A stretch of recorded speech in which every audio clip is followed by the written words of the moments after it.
So, vete omnes. Magister Muth here, continuing our second Vesuvius letter, jumping in at line 19. We might remember last time Pliny the Younger, the 17-year-old nephew, and his mother are in their villa at Misenum, while the uncle's away getting up to his rescue mission at the same time. And they're woken up in the middle of the night by an especially large tremor. They decide to react pretty calmly, going to the courtyard and Pliny himself reading a book. But a house guest, uncle's friend from Spain, he runs in and starts criticizing them for their calmness in such a crisis. So jumping in, we have our adverb jam, now or already. Jam ora prima die. Now, at the first hour of the day, might remember the Romans have 12 hours of daylight, the way they count time, and so the first hour, that's just after dawn. So it's the first hour of a day, and ad hoc, and still, breaking that down, we can see to this point, and still the dies, the day was, we're going to have to add a linking verb, the day was dubious, doubtful, kind of uncertain. Et quasi, and as if languidus, as if it's weak. So you might remember in Stabii, the day didn't even happen. When they woke up the next morning, it was as if it was night there, though it was daylight elsewhere. Here, being a little further away, it's kind of in this twilight. The day is weak and doubtful. And another yam, notice now this, starting subsequent clauses with the same word. That's an example of anaphora, showing the buildup of different situations. So now we're going to start with a lovely ablative absolute. Quasatis circum iacentibus tectis. So our noun is tectis with the buildings, what are the roofs or coverings, the buildings which are described by this present participle, circum iacentibus. This is from yakeo, to lie down, which are lying, kirkus, lying around. So the surrounding buildings, the buildings lying around. With those, now we get to our perfect passive participle, having been quassoed, having been shaken. So if the building's shaken, and now we're going to have although, which will be contrasted with our nevertheless. We can often expect a Tamen with an concessive although sense, although in an open place, but a place that is nevertheless angustus, narrow. So we might remember there in the area, the courtyard between the house and the sea, he's saying it's open. It's not covered, they're outside, but it's still a narrow place. So given that situation, there was a metus. There was fear. Once again, need to add a linking verb. Fear that was magnus, great, and certain, great and certain fear of ruina. We can translate this as ruin, though I want us to note it comes from a verb ruo, which is to rush down or even to fall. So a fear of a downfall, so literally things coming crashing down. Yeah, they don't want to get crushed by the buildings due to all the earthquakes. So, tum demum. Then finally, then finally, what happened? Visum is going to be our main verb, short for visum est. It seemed. And here, it's really an implied idea that it seemed to do something, as in it seemed best to do something. So, it seemed best, and you're going to seem best to do something. We want an infinitive, excadere, to go out, and now an ablative of separation, from the town.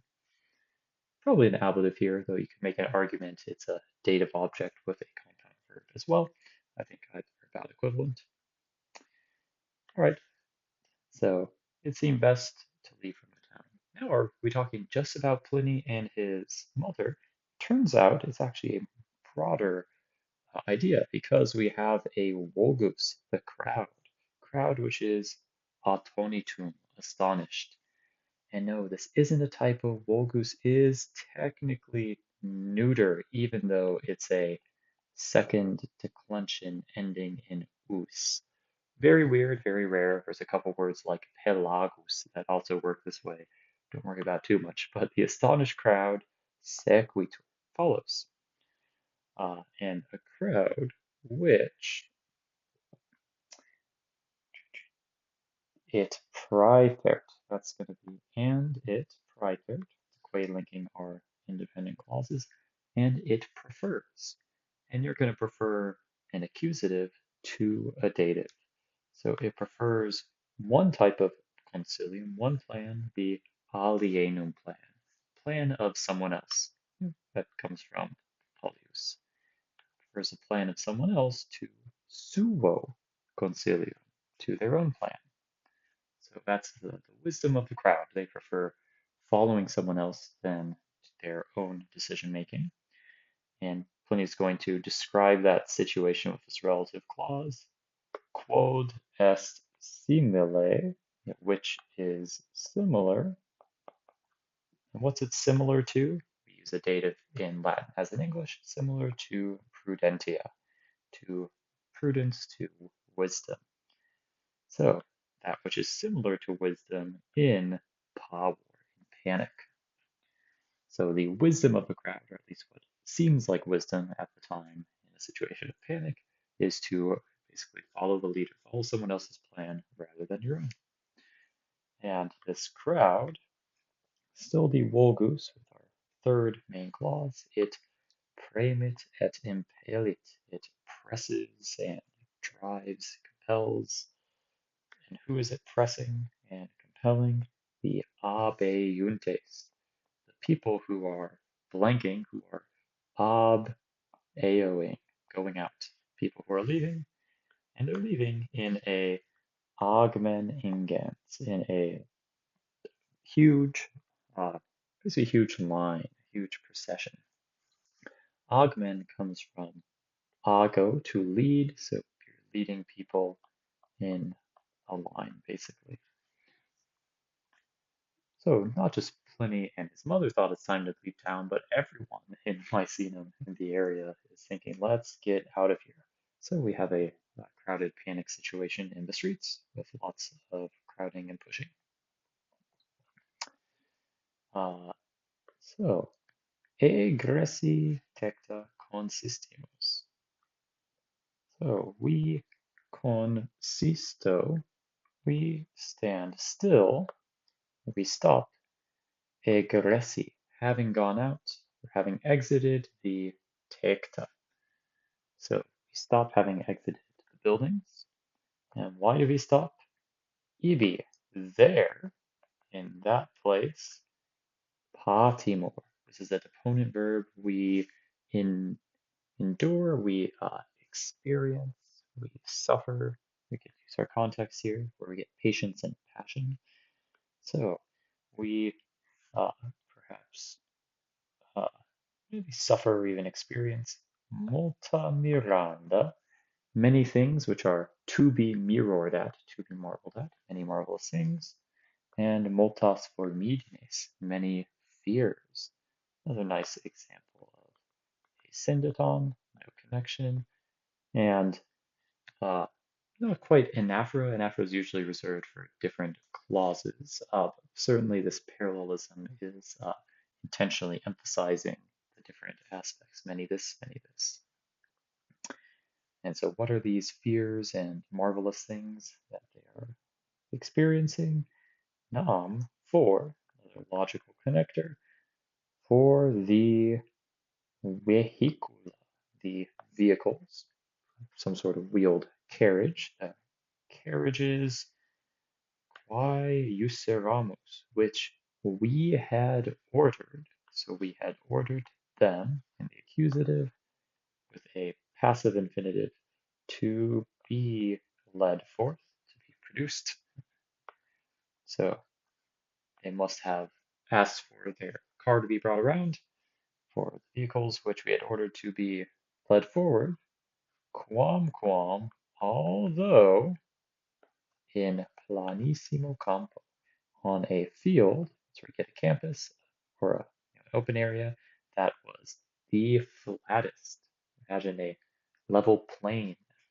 So although on the flattest uh, field, these vehicles age banter were being driven into contrarius partes, into contrary opposing parts.